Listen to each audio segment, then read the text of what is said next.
So this is a speedrun of the Destroy All Humans 2 Reprobed demo. This is just some commentary added for anyone that's interested in some of the tech in this video. Quite likely a lot of the stuff here and from the original remake are going to be used in the full release of Destroy All Humans Reprobed. So if you're interested in getting into speedrunning, feel free to check out the speedrun.com page for the original remake and the Discord and all that. Plenty of friendly people in the community fully willing to help you out with advice on speedrunning any of the Destroy All Humans games. So yeah, casual run of this demo I'd say is about 45 to an hour of gameplay, and basically we've got that down to about sub 17 minutes in the speedrun so far, so that's pretty cool.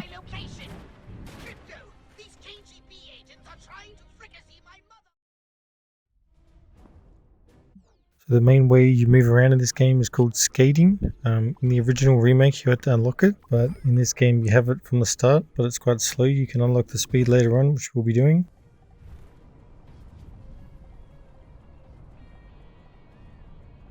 As you can see here, I'm hovering on a barrel. This is faster than skating at this point in the game, and even when you max out the speed on skating, it's still slightly faster if you can set it up quick enough. You used to be able to do this in the original remake, except you would do it on people. We used to call it crowd surfing. Unfortunately, in the demo you can't do this. I don't know if this will be the case in the full release.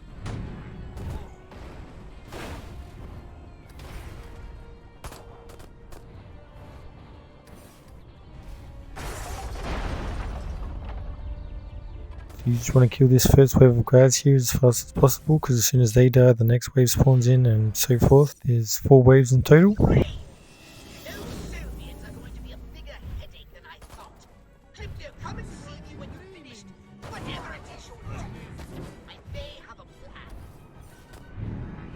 Just a quick note about surfing on objects in this game. It's quite finicky, but if you can get the object on like a flat surface, preferably on ground level or just above, it's semi-reliable. Another way you can do it is have it on a slightly elevated platform that has no objects or elevated surfaces in front of it. That's the main issue. If it bumps into anything or you're trying to take off, it'll get knocked off. It's quite possible in the release of this game that the surfing on objects might be patched, but it's also possible that the physics might be improved and it might be easier.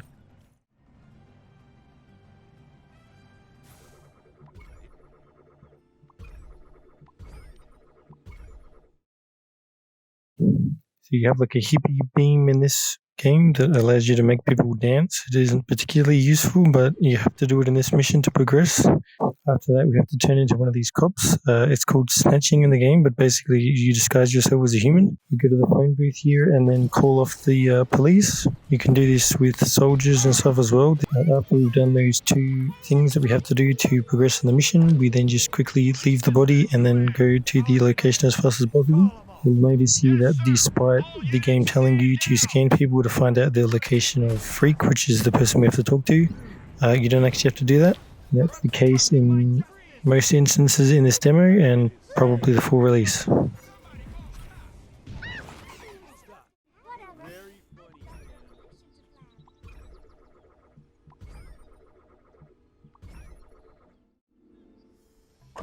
So, as I mentioned here, we don't have to scan people because we already know where the location is.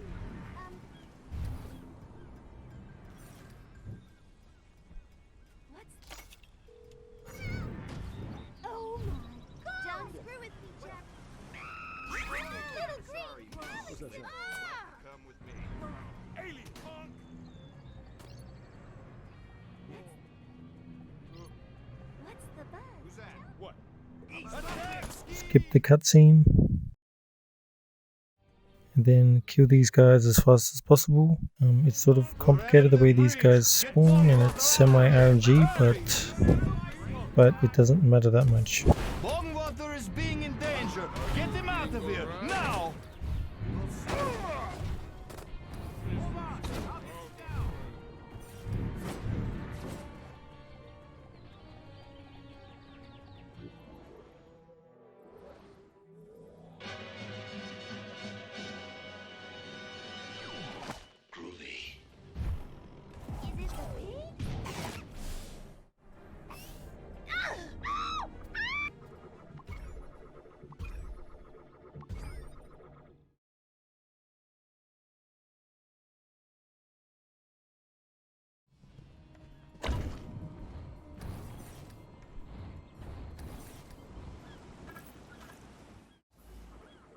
So in this particular instance, and it'll also happen near the end of the game, you have to zap Arc Voodoo with your Zap-O-Matic in order to unlock the zone. Unfortunately, we have to wait for him to stop talking, which loses like a couple of seconds. In the original remake, you would play in German because it was faster language. So the way the trigger system works in this game, in a lot of instances when you complete an objective, there will be dialogue, and when that dialogue ends, then you go on to the next phase of the mission. Basically playing on a faster dialogue means that this happens faster. I haven't tested this with the demo, but I assume that it might save a couple of seconds in the whole run, but it's just a demo. I don't care too much about that right now, and also playing in English is better because I can understand it. We are just trying to take the fastest lines possible in this routing of picking up these probes, and also trying to collect the probes without having to stop it all. Lines is like a term used in racing games. Basically, you're trying to take the most optimal route to your next objective, accounting for like turning speed and things like that. So we just get back to the UFO here, and then we have to get into it, and this brings up like a menu, but there is like a key for selecting stuff, and if you have that bound, then you can just spam that key and it'll automatically select whatever the first thing is on the menu, and in this case that is getting into the vehicle. That ends up saving about half a second every time you do it. Now we're going to cloak immediately because you have to do that to continue the mission. We're then going to get max health. We're also going to make sure we don't look in the direction of the sort of hippie park, whatever you want to call it, because that is where we want the blimps to spawn. So this is sort of manipulation of where they spawn. If you're not looking in the area that they're supposed to spawn, they will spawn there, and they will also spawn faster. So that's sort of something that I find kind of cool. A runner by the name of IE Kevin found this, and he's a predominant runner in the remake, the original remake.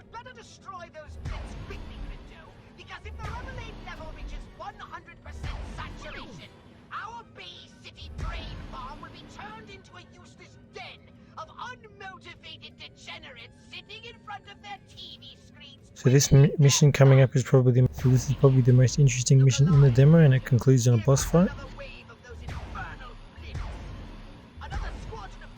So what we're doing at the start of this mission here is we're buying an upgrade for our weapon that just gives us high capacity. As you can sort of see in the boss fight why we're doing that.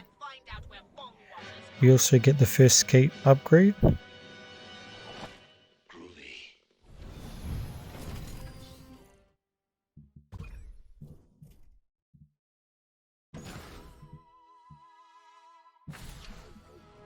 So probably the last time that I'm going to mention the object surfing here is basically what objects are the best to surf on, and it seems like barrels, specifically the explosive barrels and the drug barrels and the propane tanks seem to be the easiest objects to do this on.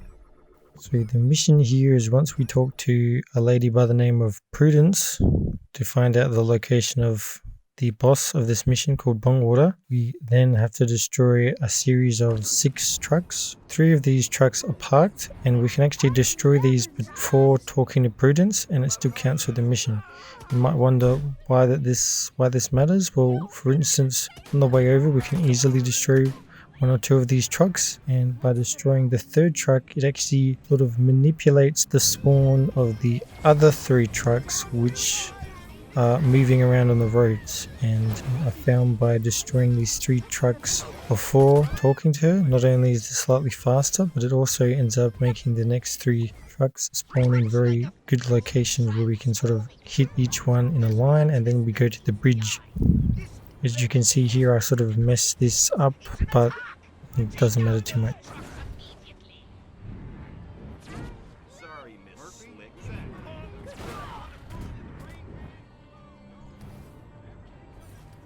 We then proceed to the bridge. Not much to say here, we're just trying to get over the bridge as fast as possible. Something else that I didn't mention is that when you're skating and you get hit by a projectile, is that when you get hit by an enemy projectile, bullet, anything like that, it will actually force you to stop skating, which is quite annoying, but we usually just get around this by jumping and swerving side to side. It's usually not too much of a problem. the hill. All water must be over there somewhere.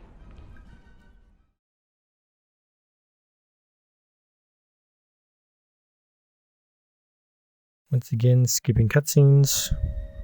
We get into this bong water fight, which is pretty cool, a lot more cool than the first game. Basically in the first game, the location that you just saw, we just have that fight in that room. It's pretty boring. In this game, we sort of having like some sort of hallucination, and we're fighting bong water within this hallucination, but we're also fighting in real life. But it just gives the devs, I think, a way to make sort of a more cool boss fight here. So the original way we did this is we would use the dislocator item that makes him that kind of makes your enemy bounce up and down and hit the ground, and that's when it does damage to them. But the issue with this is it's very RNG, and also for whatever reason, once again, don't know if this is just a demo thing, but whilst someone is in the act of being bounced around by the dislocator, they can't be damaged by anything else, which is weird. So technically, if that wasn't the case, the fastest way would be to hit him with the dislocated disc and then hit him with the Zap-O-Matic, but that doesn't work. So it actually ends up being faster just to throw something at him, particularly a person. This is kind of finicky, but if you hit him with a person, it does roughly 35 to 65 damage, and then you can usually finish him off in one complete round of 140% of our Zap-O-Matic. This would be 100 normally, which is why we got the upgrade. This doesn't work out too well in this particular instance. I think I get it 2 out of the 4 times you have to kill him. As you can see here, the mission ends.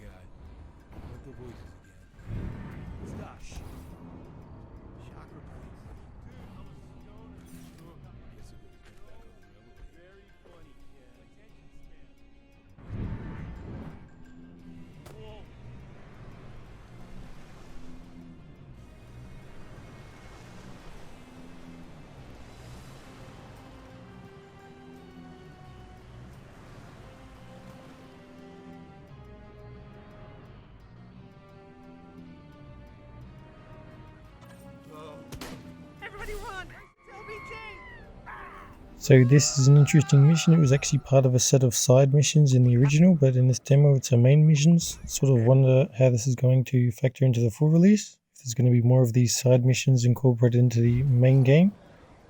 There's a military base here. Basically it's quicker to kill the soldiers here as it builds alert faster than the intended way. What you have to do is get orange alert level, which unlocks the landing site, which also happens to be the objective of the mission. I'm actually surprised in this demo that it lets you go this far outside of the kind of intended zone of the mission. In the first remake, it was very limiting on where you could go. If you went even slightly out of the intended zone, it would just fail the mission.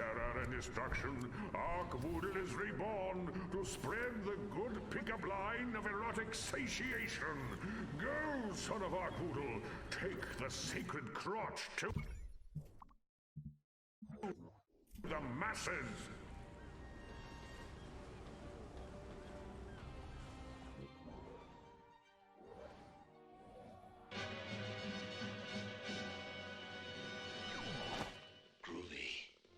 I'm once again surfing on a barrel here. This saves a bit of time, even with skate speed level 1 unlocked.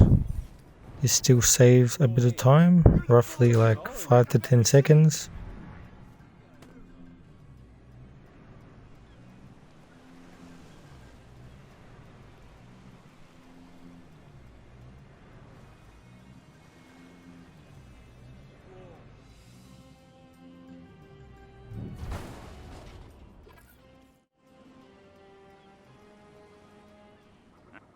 You can now hoverboard, skate, whatever you want to call it, on water now, which is pretty cool. You couldn't do this in the original remake or the original games. I think in the original games you would just die instantly if you landed in water. I feel like in the full release of this game, if you can still surf on objects, we'll probably be doing that as much as possible instead of surfing on the water, but it's still cool nonetheless. Definitely fun to just roam around. So yeah, this is this other location that I mentioned a lot earlier about we have to wait for Arkwoodle to stop talking so we can shoot him with the disintegrator ray and unlock the landing zone and then proceed to the next part of the mission. this very well might be quite a bit quicker in German, but I haven't tested that yet. Also, something that I didn't do in this mission that Kevin, which is the person that has the record in this game, in this demo so far, but something he does here is he destroys the buildings immediately. And this is probably the time to mention a couple more things before this run ends, and that is that basically hitting on most buildings in the game once or twice with any object, usually a car works better, is the fastest way to destroy buildings. However, the buildings, the hitboxes, at least in the demo, are very finicky. You can hit them in places, it does a very small amount of damage. You can hit them in other places, which is more common, and it does no damage. And then you can hit them in the sweet spot, so to speak, where you can essentially destroy a building in 2 hits with like a random person. So it's a very odd system. But yeah, I just wanted to get out a good run here so I could make a video on it, showcase the run and the potential run when the full game comes out, and also shine a bit of a light on just the speedrunning community for Destroy All Humans and the original remake, which are the 2 games that I've probably spent the most amount of time speedrunning. And of course, as always, just people that are interested in this stuff, people that are interested in any of the glitches, any of that kind of stuff. Yeah, this was a pretty decent time. I probably could have improved this by maybe a minute, and I probably had like, I don't know, 30 to 45 seconds of additional load time compared to Kevin. But yeah, I'll put a link down in the description to his video. Hope you enjoyed. I'll probably be making more content on Destroy All Humans. I'll probably be doing a faster 100% run of the original remake, and I might be doing like a speedrun explained of that as well before the full release of Destroy All Humans 2 Reprobed comes out in late August.